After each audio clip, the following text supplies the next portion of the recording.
एक लक्षात घ्या की या विषयावरती आता चर्चा फार झाली आणि होते.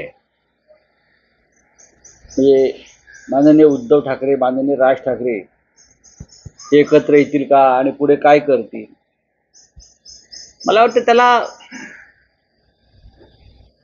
महानगरपालिका निवडणुका अजून जाहीर झालेल्या नाहीत, त्या जाहीर होऊ द्या आणि त्यानंतर तुम्ही हा प्रश्न विचारा. पण ठीक आहे, मी एवढंच म्हणतोय की लोकांची इच्छा आहे, लोकांच्या भावना आहेत आणि लोकांचा रेट आहे. आणि स्वतः राज ठाकरे यांनी व्यासपीठावरून सांगितलेलं आहे की बाळासाहेब ठाकरेंचं स्वप्न साकार करू. आणि माननीय उद्धव ठाकरे म्हणालेले आहेत लोकांच्या मनात जे आहे किंवा महाराष्ट्राच्या मनात जे आहे ते होईल आणि तुमच्या मनात जे आहे ते होईल. फार चर्चा न करता आपण त्या गोष्टीला वेळ द्यायला पाहिजे. योग्य वेळी योग्य निर्णय होत असतात. बोला पुढे. मुंबई राखेल झालेली आहे काही जणांची. हो, हे खरं आहे. सत्ताधारी काय बरं, ते सत्ताधारी मूर्ख लोक आहेत.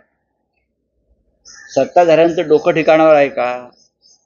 मुंबईचं दिल्लीच्या वाटेवरचं पायपुसणं केलं या लोकांनी. मुंबादेवीचं आम्हाला सांगू नका हो.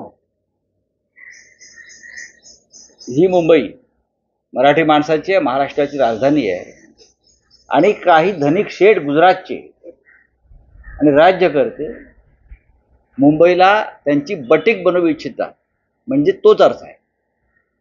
मी काय शब्द वापरला त्यावर जाऊ नका, परिस्थितीवर बोला. धारावीच्या पुनर्वसनावर बोला. धारावीच्या निमित्तानं अडाणीला जी भूखंडाने आंघोळ घातली जाते त्याच्यावर बोला. मुंबईतल्या मराठी माणसाला हद्दपार केलं जाते त्याच्यावर बोला. हे होत नाही ना, याचा अर्थ मुंबई तुमची बटीक आहे.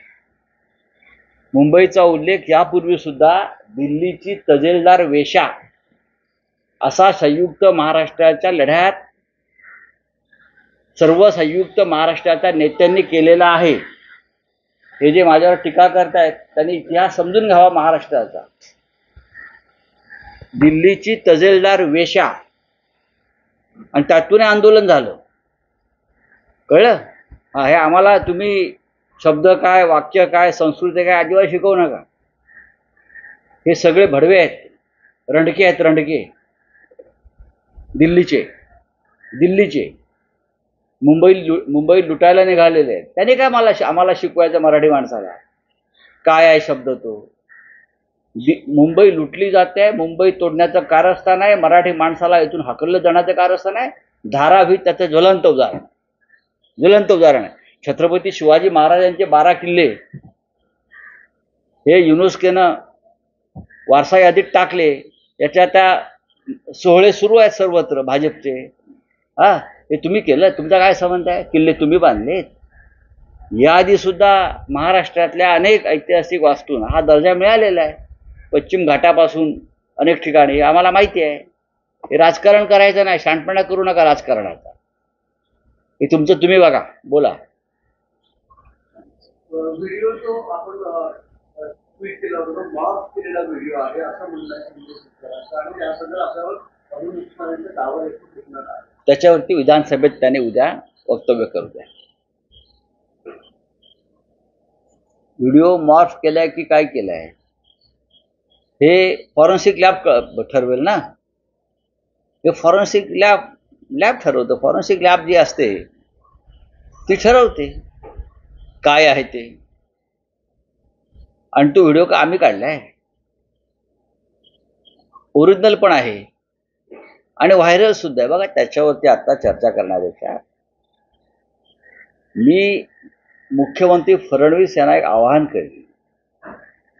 शिंदे गटाचे जे भ्रष्ट मंत्री आहेत संजय राठोड यांच्यावरती भ्रष्टाचाराचा आरोप परिणय फुके यांनीच केलेले आहे. भाजपचे मंत्री, भाजपचे नेते. त्यानंतर आणि व्हायरल सुद्धा आहे. बघा, त्याच्यावरती आता चर्चा करण्यापेक्षा मी मुख्यमंत्री फडणवीस यांना एक आवाहन करेन.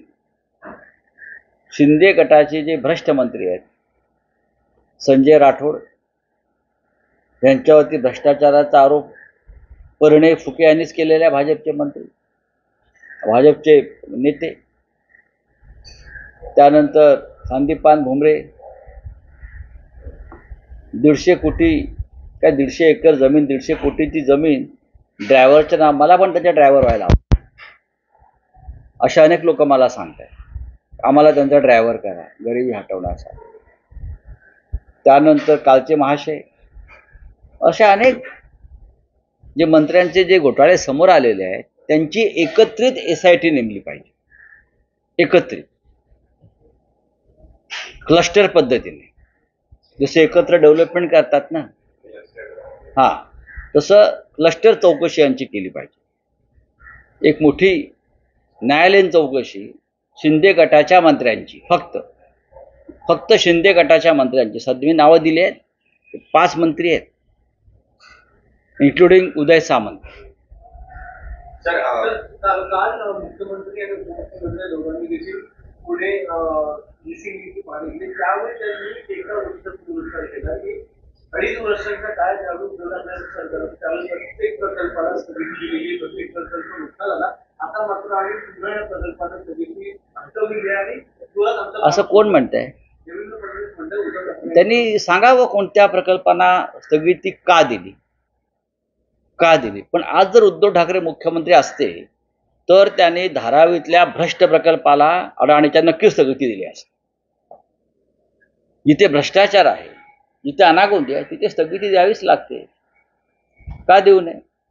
म्हणून आज जर उद्धव ठाकरे या राज्याचे मुख्यमंत्री असते तर धारावीच्या निमित्तानं मुंबईमध्ये जो भूखंडाचा घोटाळा सुरू आहे बरं का, त्या प्रकल्पाला नक्कीच आम्ही त्यांना स्थगिती द्यावी अशी मागणी केली असते आणि त्याने ती दिली असते.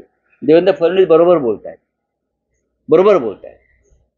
भ्रष्टाचाराला मुक्त रान देणारे जे प्रकल्प होते त्याला आम्ही नक्कीच स्थगिती दिली असते. आता काय शक्तीपीठ रस्ता आहे त्यालाही स्थगिती दिली असते. हा रस्ता कशा करताय? हा रस्ता महाराष्ट्राच्या हितासाठी नाही आहे, हे लक्षात घ्या.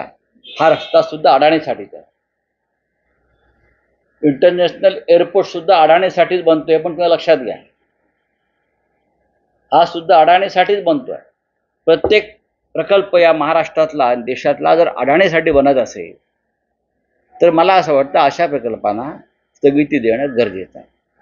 तर मराठीचा मुद्दा आहे. ऍक्टर भोजपुरी ऍक्टर पवन कल्याण तो म्हणतोय की मुंबईमध्ये आलो तरी मी मराठी बोलणारच नाही, बोलणार मला काय करायचं. येऊ द्या, हिंमत कशामुळे वाढते? येऊ द्या ना, आल्यावर बघू. आता बोलून कसं काय तुम्ही बोलतो? येऊ द्या. मुंबई आहे, महाराष्ट्र आहे, आम्ही कुठे जबरदस्ती करतो त्यांच्यावरती. आमची लढाई शालेय शिक्षणात, प्राथमिक शिक्षणातला जो हिंदीचा फोर्स केला जातो, दबाव टाकला जातो, त्याविरुद्ध आहे. ते भोजपुरीच्या डोक्यात काय आमच्या मित्रांच्या गेलंय माहीत नाही. तर त्यांनी नीट अभ्यास केला पाहिजे. आंदोलन महाराष्ट्रात का चाललेलं आहे? तुमच्या भोजपुरी लोकांवरती तिकडे येऊन शाळेमध्ये मराठी लादली तर तुम्ही स्वीकारणार आहात का? गुजराती लादली तर स्वीकारणार आहात का? पंजाबी लादली तर स्वीकारणार आहात का? नाही ना. तसाचा महाराष्ट्रातला लढाई, जरा समजून घ्या. चला. तर मध्यपर्वाने जे वाटण्या वितरित करण्यात येत आहेत, भरमसाठ त्याच्यामध्ये वाढ झालेली पाहायला मिळते. काही ठिकाणी तर एका दिवसात देखील मध्यपर्वाने असं देण्यात आलेले आहे. महाराष्ट्रभरात सुंदर देशा, काय दगडांच्या देशा वगैरे आहे ना, ते आता बेवड्यांच्या देशा करायचं चाललंय त्यांचं. बेवड्यांच्या देशा. ज्या पद्धतीनं मद्य परवान्यांचं वाटप झालेलं आहे, त्या भुमरेच्या घरात किती मद्याचे परवाने मिळाले ते चेक करा म्हणावं. चौकशी करा. फडणवीसांना म्हणा चौकशी करा. एकेका मंत्र्याच्या आणि सत्ताधारी आमदाराच्या घरात किती मद्य परवाने गेले ती यादी येईल आता, आणि कशा पद्धतीने गेले. 24 तासामध्ये ग्रामीण भागात, जिल्ह्यात आमदारांच्या घरापर्यंत हे परवाने गेलेले 24 तासात मुंबईतून.